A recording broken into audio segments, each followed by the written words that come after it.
तो गाइस यार, स्वागत है आपका हमारी एक और नई वीडियो में। तो आज की इस वीडियो में मैं आप लोगों को बताऊंगा कि कैसे फाइवर्स ने मेरे साथ स्कैम किया है। तो मैंने एक फाइवर्स में एक अकाउंट बाय करा था 5K का फ़ेज़ 2 अकाउंट, जिसमें मैंने फ़ेज़ 1 अकाउंट मैंने पास कर लिया था। उसमें मेरे को कम से कम 15 दिन के आसपास लगे। ठीक है, 15 दिन के बाद मैंने बहुत मुश्किल से, सच बताऊँ तो, मैंने उसको पास करा। एंड देन जब मेरा वो लास्ट के मेरे को उसमें जब मतलब कुछ रह रहा था थोड़ा बहुत, तो मेरे को लास्ट के 4 डेज़ या 3 डेज़ के आसपास, सच बताऊँ तो, मेरे को काफ़ी ज़्यादा इशू रहा। इशू क्या रहा कि जब मैं उसमें ट्रेड्स लेता था, मेरे डैशबोर्ड में कोई भी अपडेट नहीं आता था। ठीक है, वो संडे से ही, मतलब सच बताऊँ तो रात को सैटरडे से ही मेरे डैशबोर्ड में इशू आने लगा। मैं कोई भी ट्रेड ले रहा हूँ, वो अपडेट नहीं हो रही है। अपडेट ऐसा नहीं 5-10 मिनट तक, घंटों भर तक। ठीक है, कोई अपडेट नहीं आ रहा था। मैंने लाइव चैट पे कनेक्ट करने की कोशिश करी, वहाँ पे मैं किसी भी एजेंट से कनेक्ट नहीं हो पा रहा था।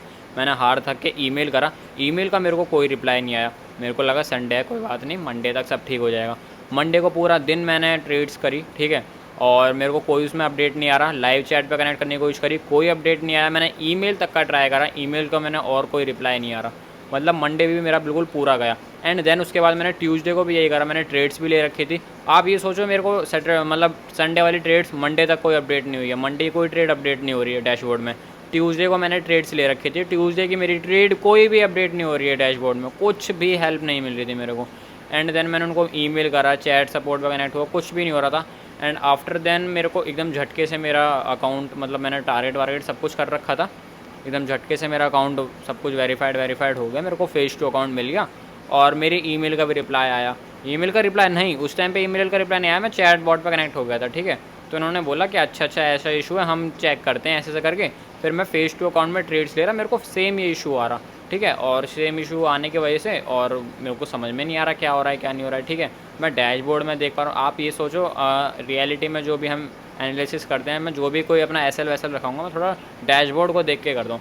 क्योंकि मेरे को ना MT5 पे जो मैं देखता हूँ, वो मेरे को थोड़ा समझ में आता है, अच्छे से समझ में आता है। लेकिन मेरे को थोड़ा जो होता है ना, अच्छे से कनेक्ट जो हो पाता हूँ, या मेरे को जो एक होता है ना, आपको देख के अच्छा लग रहा है। ठीक है, सच बताऊँ तो मेरे को डैशबोर्ड देख के ही मैं ज़्यादातर डिसीजन लेता हूँ अपने, क्या करना है क्या नहीं करना है। अब जब मेरे को डैशबोर्ड में मेरे को ये समझ में ही नहीं आ रहा मेरा SL कितना है, मेरा स्टॉप लॉस कितना है, मेरा टारगेट कितना है क्या नहीं है, कुछ भी नहीं समझ में आ रहा, तो मैं क्या करता। एंड देन उसके बाद मैंने उनको मेल वेल भी कर रखा था। आप ये देखो, फाइवर्स एक बड़ी कंपनी है। ठीक है, मंडे और ट्यूसडे 2 दिन वर्किंग। तो गाइज़ यार, मेरा जो सच बताऊँ तो मैंने शायद लास्ट वीडियो में बताया था, मेरे को काफ़ी इशू है रिकॉर्डिंग के लिए। ठीक है, मैं रिकॉर्डिंग नहीं कर पाता हूँ, मेरे पास इतना स्टोरेज ही नहीं है फ़ोन में जो कि मेरी 10 मिनट की वीडियो रिकॉर्ड भी कर सके। तो मैं ये बता रहा था कि जब आप ये बताओ, फिर मैंने उनको ना एंड में ये चीज़ बोली गई, मैंने बोला कि आप मेरे को एक काम कीजिए, या तो मेरे को $150 का अपग्रेड पॉइंट दे दीजिए, या मेरे को फ़ेज़ 2 को मेरे को दोबारा से रिवर्स करके दे दो। ठीक है, और या तो मेरे को एक 60K का फ़ेज़ 2 अकाउंट दे दो। ठीक है, मैंने ये सब चीज़ें जानबूझ के बोली, मैंने इसलिए बोली ताकि वो लोग मेरे को फ़ेज़ 2 अकाउंट वापस से दे दें। लेकिन उन्होंने एक ही चीज़ पे रटे रहे। ठीक है, और मेरे से काफ़ी दिनों बाद तक ये सब कुछ होने के बाद में उन्होंने मुझे सिर्फ $150, 150 मतलब $15 हब पॉइंट का मेरे को वो बोला गया, वादा किया गया, मतलब प्रॉमिस किया गया कि हम आपको सिर्फ वही देंगे।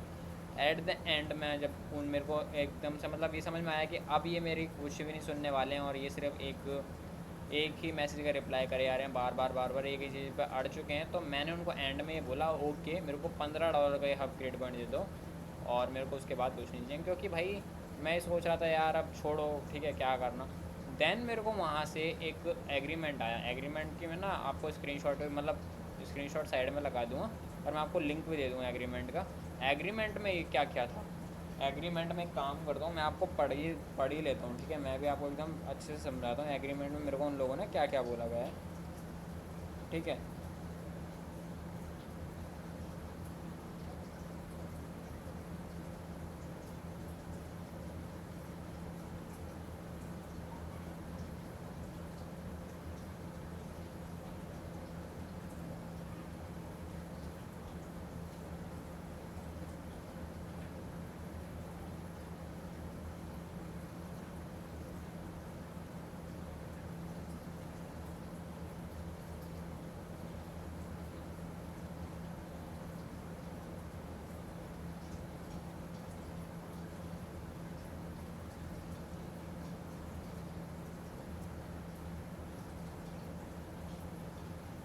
हाँ, तो एग्रीमेंट में मेरे को ये था कि मैंने जो अकाउंट मैंने जो बाय करा है, मैं उसका कोई रिफ़ंड मैं नहीं करूँगा। मैं ना उसका पेमेंट का क्लेम करूँगा कि मेरे को वापस चाहिए। और मैं कंपनी के बारे में कहीं पे भी पब्लिकली कोई स्टेटमेंट, पोस्ट, शेयर, ठीक है, कुछ भी नहीं करूँगा कि मेरे साथ क्या हुआ है क्या नहीं हुआ है, मैं ऐसा कुछ नहीं करूँगा। और जो मेरे साथ इसमें हुआ, मेरे साथ कुछ गलत नहीं हुआ है। और जो मेरा अकाउंट ब्रीच हुआ है वो मेरी ही गलती की वजह से हुआ है। और जो पेमेंट थी वो मैंने अपने पर्सनली पेमेंट करी थी और अपने ही नाम से मैंने पेमेंट करी है, जितनी भी अब तक करी हैं। और मेरे को यहाँ से पूरी सर्विस मिली है, मेरे को कोई इशू नहीं है। और मैं इस कंपनी में दोबारा से कभी कोई अकाउंट बाय नहीं कर पाऊँगा, ठीक है। अब मेनली मेरे को इस चीज़ से इशू आया कि आप ये बताओ कि जब आप मेरे को $15 का अपग्रेड पॉइंट दे रहे हो, देन मैं उसमें उसका करूँगा क्या, ठीक है। मैं उसको मेनली कहाँ पे यूज़ करता, मैं उसको यूज़ करता कि मेरे को आप लोग मेरे को मतलब कि एक और अकाउंट में बाय कर सकूँ, उसके लिए यूज़ करता। अब मेरे पास टोटल 20 अपग्रेड पॉइंट हो जाते, लेकिन मैं उनको एट द एंड करता ही क्या, जब मैं उसमें कोई अकाउंट बाय नहीं कर सकता। तो उन्होंने मेरे को ये सारे के सारे रेस्ट्रिक्शन लगा के दिए। एंड फिर उसके बाद मुझे उनका कुछ समझ में नहीं आया क्या है क्या नहीं है, ठीक है। मैंने उनको मतलब उनको वो बिल्कुल वो एट द एंड ये कह रहे थे कि गलती मेरी है सारी की सारी। उनका 4 दिन 3 दिन वर्किंग डेज़ के अंदर कोई भी सिस्टम काम नहीं कर रहा था, उनकी वेब मतलब अपडेट नहीं हो रहा था मेरा डैशबोर्ड, उसमें मेरी ही गलती है।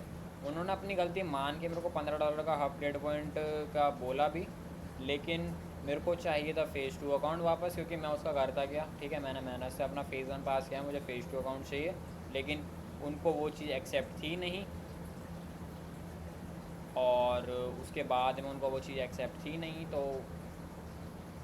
मैंने एंड में एक्सेप्ट भी करा कि चलो ठीक है $15 का अपग्रेड पॉइंट दे दो। लेकिन उसके बाद में उन लोगों ने मुझे ये चीज़ बोल दी है कि आप अब इसमें कोई अकाउंट बाय नहीं कर सकते हो। तो भाई ये प्रॉपर एक स्कैम बोल लो या कुछ भी बोल लो, ठीक है। ये अनफेयर था मेरे साथ, जो भी कुछ हुआ ये बिल्कुल अनफेयर हुआ है। उन्होंने पहले तो मतलब मैंने काफ़ी मेहनत से मैंने वो अकाउंट पास करा। और आप मेरी जो लास्ट वीडियो देखोगे, लास्ट या कोई एक वीडियो है जो मैंने फंडिंग टिप्स की, मैंने वो एक अकाउंट बाय करा था। मैंने फंडिंग टिप्स में मैंने क्या करा, जिस दिन मेरे को फ़ेज़ 2 अकाउंट मिला था उस दिन ही मैंने फंडिंग टिप्स में भी फ़ेज़ 2 मतलब स्टेप 2 वाले अकाउंट बाय कर लिया था। गाइज़ अप्रॉक्सीमेटली सच बताऊँ 5 दिन के अंदर मैंने दोनों के दोनों फ़ेज़ 2 मतलब फ़ेज़ 1 भी फ़ेज़ 2 अकाउंट भी मैंने पास कर लिए थे। तो ऐसा नहीं है कि मैं बिल्कुल ही आँख बंद करके गैम्बलिंग कर रहा हूँ, ट्रेडिंग नहीं कर रहा, गैम्बलिंग कर रहा हूँ, ऐसा नहीं है, ठीक है। अगर ऐसा होता तो मैं फंडिंग टिप्स के भी जो 2 अकाउंट थे, फ़ेज़ 1 और फ़ेज़ 2, वो भी मैं पास नहीं कर पाता, बट मैंने कर लिए वो भी, ठीक है। इसका भी फ़ेज़ 1 पास कर लिया था। बस क्या है, कभी कभार साइकोलॉजी बेकार हो जाती है, दैन उसका कोई सॉल्यूशन नहीं है। और अभी मैं प्रॉपर ट्रेडर बना नहीं हूँ जो कि मैं सब कुछ ठीक कर लूँ, ठीक है। तो बस आज की वीडियो में बस इतना ही, मिलते हैं एक और अगली वीडियो में। लेकिन ये मैंने एक फाइवर्स का एक रिव्यू दिया है कि कैसा है कैसा नहीं है। मैं अब लाइफ टाइम में कभी भी फाइवर्स का कोई अकाउंट नहीं बाय कर सकता अपने नाम से। और सच बताऊं तो इस सर्विस के बाद मेरा मन भी नहीं कर रहा है, और इनके चैलेंजेस भी काफ़ी यार महंगे हैं, ठीक है। सच बताऊं तो और प्लेटफॉर्म के हिसाब से चैलेंजेस भी महंगे हैं। और यार कोई क्यों बाय करेगा इनको जब ये सब कुछ इनका अनफेयर रहेगा। अगर ये कुछ ठीक करते हो तो कोई सोचा भी आता कि हाँ ठीक है। लेकिन यार फंडिंग टिप्स भी ठीक है, ठीक है। और इंस्टेंट फंडिंग मतलब काफ़ी सारे हैं, ठीक है, अकाउंट्स जो कि ठीक हैं। लेकिन मेरे को लगता था ये भी ठीक है, इसीलिए मैं शुरू से इनके ही बाय करता था। मैंने हमसे 15 से 16 अकाउंट भी बाय किए हुए हैं इनके, ठीक है। लेकिन मेरे को इशू ये आया है, एंड अब मैं इनके कोई अकाउंट बाय करना भी नहीं चाहता, और ना मैं कभी बाय कर सकता अपने नाम से। और बस ये मैं इनका एक रिव्यू दे रहा हूँ कि ये बहुत ही घटिया प्लेटफॉर्म है मेरे लिए, तो बहुत ही घटिया। और मैं आप लोगों को सजेस्ट करूँगा कि आप लोग भी इसे बाय मत करो, और बाकी आपकी मर्ज़ी है। इस वीडियो में बस इतना ही, बाय बाय।